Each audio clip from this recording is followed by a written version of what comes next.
esclave. L'enfant aussi qui est innocent, il est là. Pour lui, tout est normal. S'il mange, c'est normal. S'il se vêtit, tout est normal. Après ce qui se passera, il ne sait rien. Donc sa condition ne diffère en réalité en rien du tout de celle d'un esclave. Or, c'est lui l'héritier, c'est lui qui doit tout prendre de son père. Enfin, ce qui appartient à son père lui appartient. Donc nous, vous et moi, nous ne sommes pas des esclaves, nous sommes des héritiers. Amen. Donc si nous ne prenons pas conscience de ceci, que le royaume de Dieu nous appartient parce qu'il appartient à notre Père, notre condition ne diffère en rien de celui qui est dans le monde, qui est sous la coupe du diable. C'est pourquoi il dit, tous ces gens-là qui vous donnent de faux enseignements, qui vous détournent, ils ne le font pas parce qu'ils sont zélés pour le Seigneur. Ils le font pour vous éloigner de cette vraie nourriture-là que vous avez toujours goûté. J'ai l'habitude de prendre cette image-là en disant que voilà, si tu manges pour la première fois une nourriture, ton corps risque de la rejeter parce qu'il n'est pas habitué. Mais si tu forces à force de l'apprendre, ton corps s'habitue et puis ça te devient accessible. Donc tout ce qui n'est pas du Seigneur, c'est à rejeter parce que nous sommes co-héritiers, nous savons ce qui nous attend. Tant que nous ne prenons pas conscience de cela, nous ne différons en rien de celui qui ne sait pas qu'est-ce qu'il attend dans l'au-delà parce qu'il n'est pas héritier, il n'est pas co-héritier.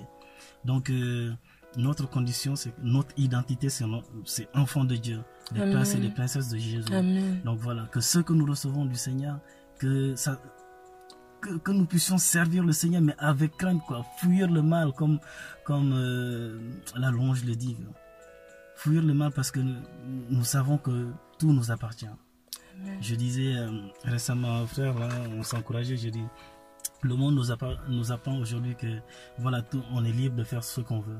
Mais ces récentes accusations-là, voilà, un juge, j'ai lu un juge qui devait être élu à la Cour suprême aux États-Unis, qui a été bloqué à la dernière minute parce que lorsqu'il était étudiant, il a eu des relations avec une jeune femme et on a dit ah non toi tu n'es pas exemplaire et tout parce que tu as été n'importe qui sur le campus. On nous apprend que nous sommes libres de tout, mais en réalité c'est pour vous écarter de ces privilèges là parce que ceux qu'on veut qu'ils dirigent, on les préserve depuis. Ils ont un comportement exemplaire et irréprochable sur tous les points.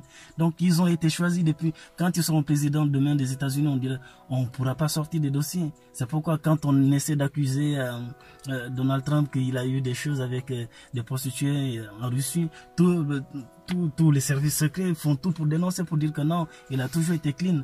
Donc si le monde est conscient que ceux qui doivent gouverner doivent être propres, mais nous qui sommes héritiers, quoi, nous à qui le royaume de notre Père nous appartient, combien nous devons faire comment le dire, attention à notre comportement de tous les jours, quoi.